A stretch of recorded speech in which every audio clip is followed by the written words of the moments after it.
Assalamualaikum warahmatullahi wabarakatuh. Halo semuanya. Di sini kita bakal memaparkan materi tentang perusahaan pegadaian Persero. Sebelumnya perkenalkan dulu, nama saya Dwi Nesa Rayandra dan juga teman-teman saya. Nama saya Muhammad Alvin Afriar. Nama saya Muhammad Hadid Alvin Maulana.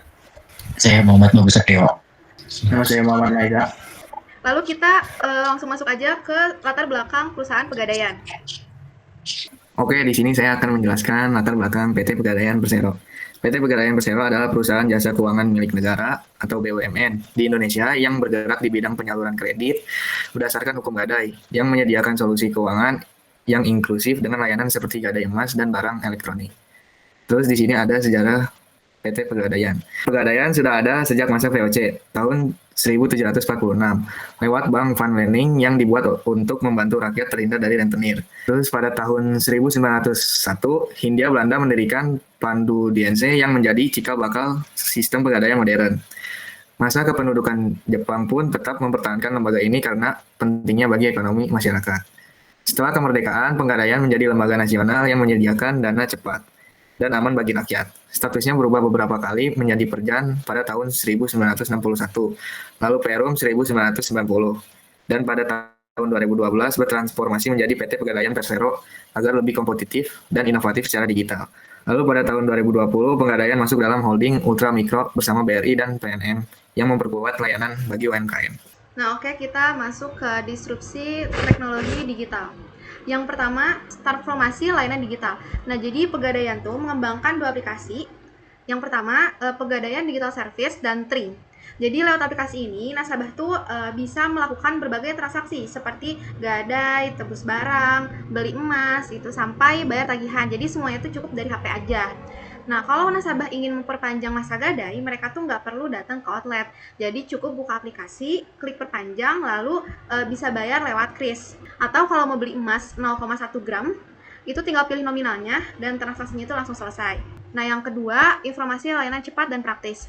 Salah satunya itu ada jemput emas bekerja sama dengan Gojek. Nah, jadi kalau misalnya nasabahnya lagi sibuk, itu tuh bisa mereka bisa minta tolong Gojek buat jemput emasnya langsung dari rumah, terus digadein ke kantornya. Nah, selain itu juga pencairan dananya tuh bisa lewat e-wallet, jadi kayak GoPay, OVO gitu dalam waktu kurang dari 15 menit. Nah, lalu Pegadaian juga menyediakan hybrid branch dan mesin self-service. Jadi, nasabah tuh bisa cek taksiran, barang, atau bayar cicilan itu tanpa harus antri panjang. Nah, yang ketiga, digitalisasi investasi produk keuangan. Nah, jadi Pegadaian tuh mengembangkan produk investasi digital melalui fitur tabungan emas. Nasabah bisa menabung mulai 10.000 aja. Jadi ada cicil emas juga yang memungkinkan nasabah membeli emas secara mencicil tanpa harus datang ke kantornya. Nah, Pegadaian juga bekerja sama dengan marketplace seperti Tokopedia, Shopee. Nah, nasabah juga bisa beli di marketplace. Nanti saldo emasnya itu otomatis bakal masuk ke tabungan emas Pegadaian.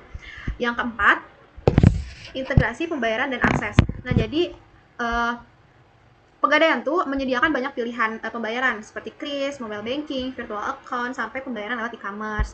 Nah, untuk pendaftarannya, Pegadaian juga menggunakan digital onboarding. Jadi, nasabah tuh cukup aja pakai iktp, terus verifikasi wajah, dan tanda tangan digital. Jadi, prosesnya pun jauh lebih cepat gitu, tanpa harus nulis formulir secara manual. Yang kelima, otomatisasi internal dan keamanan. Nah, Pegadaian juga memakai sistem risk assessment otomatis. Jadi, ketika ada barang elektronik yang digadaikan, sistemnya tuh bakal langsung ngecek harga pasar dan riwayat transaksinya sehingga penilaiannya juga lebih akurat. Nah, Pegadaian juga menggunakan warehouse management system. Jadi, itu untuk mengatur penyimpanan barang gadai. Jadi, petugas tuh bisa langsung tahu nih barang disimpan di rak mana gitu. Jadi, tanpa harus mencari manual. Nah, dalam aspek keamanannya, Pegadaian juga memperkuat sistem cyber security. Jadi, kalau misalnya ada aktivitas login yang mencurigakan, sistem otomatis itu bakal memberikan peringatan atau memblokir sementara, jadi bakal lebih aman. Oke, di sini akan menjelaskan dominasi dan pangsa pasar atau market share. Nah, pada bagian ini kami membahas bagaimana posisi Pegadaian dalam menguasai pasar pegadaian di Indonesia. Nah, yang pertama dari sisi dominasi pasar. Pegadaian bisa dibilang sebagai pemain yang paling kuat daripada kompetitor lain. Karena ini adalah lembaga gadai tertua dan terbesar di Indonesia. Dengan pengalaman yang sangat panjang, Pegadaian berhasil membangun kepercayaan masyarakat. Nah, selain itu juga, Pegadaian memiliki jaringan layanan yang sangat luas.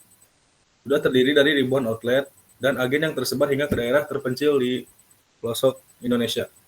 Ditambah lagi, Produk yang ditawarkan sangat beragam, mulai dari gadai emas, pembiayaan mikro syariah, sampai tabungan emas. Jadi, bisa dibilang, apapun kebutuhan pegadaian, sebagian besar sudah tersedia di pegadaian. Nah, selanjutnya dari sisi pangsa pasar atau market share. Nah, data terbaru di 2005 ini menunjukkan bahwa pegadaian sudah menguasai sekitar 95-97% pasar gadai formal di Indonesia. Nah, ini adalah angka yang sangat besar dan menunjukkan bahwa hampir semua transaksi gadai masyarakat masih dilakukan melalui pegadaian. Nah, sementara itu, meski sudah banyak perusahaan gadai swasta dan fintech yang bermunculan, pangsa pasar mereka masih kecil, yaitu hanya sekitar 3%. Jadi secara keseluruhan, pegadaian ini berada di posisi hampir monopoli dalam industri pergadaian. Nah, dari teman ini bisa kita lihat bahwa dominasi pegadaian bukan hanya karena perusahaan ini besar, tapi juga karena kuatnya kepercayaan masyarakat, jangkauan layanan yang luas, dan variasi produk yang lengkap. Nah, faktor-faktor inilah yang buat pegadaian tetap menjadi pemimpin pasar sampai sekarang. Jadi di sini saya bakal ngebahas 7 strategi online merchandising pegadaian. Yang pertama itu ada transformasi digital bisnis pegadaian. Jadi pegadaian itu udah nyatain transformasi ke digital sebagai salah satu strategi inti. Mereka itu ngembangin aplikasi seluruh layar kayak pegadaian digital service, biar nasabah bisa mengakses layanan pegadaian lewat smartphone. Yang kedua, ada kolaborasi dengan platform ekosistem digital. Nah, jadi pegadaian itu udah bermitra dengan platform e-commerce. Jadi kayak Tokopedia, OLX, Bukalapak, dan lain-lain buat mempromosikan produk pembiayaan tertentu. Yang ketiga, ada digital marketing dan pemasaran konten. Jadi pegadaian ini udah memanfaatkan digital marketing, media sosial, SEO, konten buat menjangkau pemirsa lebih luas. Contohnya itu kayak kampanye konten edukasi mengenai produk gadai, investasi emas, dan literasi keuangan. Yang keempat, ada optimasi SEO dan search engine marketing. Jadi, sebagai bagian dari strategi pemasaran digital, pegadaian bisa mengoptimasikan SEO agar konten produk muncul di pencarian Google ketika calon nasabah mencari pinjaman gadai. Yang kelima, ada mobile marketing melalui aplikasi PDS. Jadi, aplikasi pegadaian digital atau PDS nggak hanya untuk transaksi, tapi juga sebagai media pemasaran, mempromosikan produk pegadaian, memberikan notifikasi promo, serta edukasi produk melalui aplikasi. Selanjutnya, yang nomor 6, ada strategi penetapan harga digital atau digital pricing. Jadi, di beberapa cabang, pegadaian menyesuaikan harga produk seperti tabungan emas dengan setoran minimal yang rendah agar lebih mudah diakses, terutama melalui kanal digital. Pricing juga bisa disesuaikan dengan target segmen digital, misalnya nasabah milenial atau investor kecil, melalui model tabungan emas dengan setoran kecil. Selanjutnya, yang terakhir ada penggunaan framework digital marketing. Jadi, dalam riset di cabang pegadaian syariah, mereka itu nerapin framework Forrester 5 IS buat barang lelang. Jadi strategi ini itu termasuk content planning, kalender konten, optimasi SEO, pemanfaatan WhatsApp sebagai kanal interaksi, dan layanan konsultasi digital. Nah, lalu sekarang ada marketing mix. Yang pertama itu ada produk. Pegadaian menawarkan berbagai produk keuangan yang dirancang untuk memenuhi kebutuhan masyarakat, khususnya sektor mikro. Produk utamanya adalah gadai yang memungkinkan nasabah mendapatkan dana tunai dengan meminjamkan barang seperti emas, elektronik, dan lain-lain. Selain itu, Pegadaian juga menyediakan produk pembiayaan seperti Krasida, Kreasi, dan Krista yang membantu pelaku usaha mikro memperoleh modal untuk layanan investasi. Pegadaian memiliki tabungan emas dan cicilan emas dan memudahkan masyarakat berinvestasi mulai dari nominal kecil. Tidak hanya itu, Pegadaian juga menyediakan layanan syariah seperti RAN dan Arum Haji. Nah, yang kedua itu ada price atau harga, yang dimana dalam hal harga, Pegadaian menerapkan biaya yang kompetitif, transparan, dan mudah dipahami. Layanan gadai menggunakan sistem biaya per 15 hari, yaitu sehingga nasabah bisa mengatur jangka waktu sesuai kemampuan. Untuk produk berbasis syariah, Pegadaian menggunakan sistem ujarah, yaitu biaya sewa tempat penyimpanan barang sehingga tetap sesuai prinsip syariah tanpa unsur riba. Pegadaian juga sering memberikan potongan biaya administrasi dan promo khusus bagi pengguna aplikasi digital, sehingga pelayanan lebih tertarik menggunakan layanan online. Yang ketiga yaitu price atau distribusi. Dalam strategi distribusi, Pegadaian memadukan layanan offline dan online. Pegadaian memiliki lebih dari 4.000 outlet di seluruh Indonesia, sehingga mudah dijangkau oleh masyarakat di berbagai daerah. Selain itu, Pegadaian menerapkan strategi omni-channel, di mana pelanggan bisa mengakses layanan baik di kantor cabang maupun melalui aplikasi digital seperti PDS dan Trim. Pegadaian juga bekerja sama dengan berbagai pihak seperti BRI, PNM Marketplace, dan e-wallet, sehingga memperluas jangkauan layanan dan mempermudah transaksi di mana saja. Dan terakhir di sini ada promotion atau promosi. Dalam strategi promosi, Pegadaian memanfaatkan berbagai media digital untuk menjangkau masyarakat, terutama generasi muda. Promosi dilakukan melalui Instagram, TikTok, YouTube, dan website resmi, dengan konten edukasi dan informasi produk yang menarik.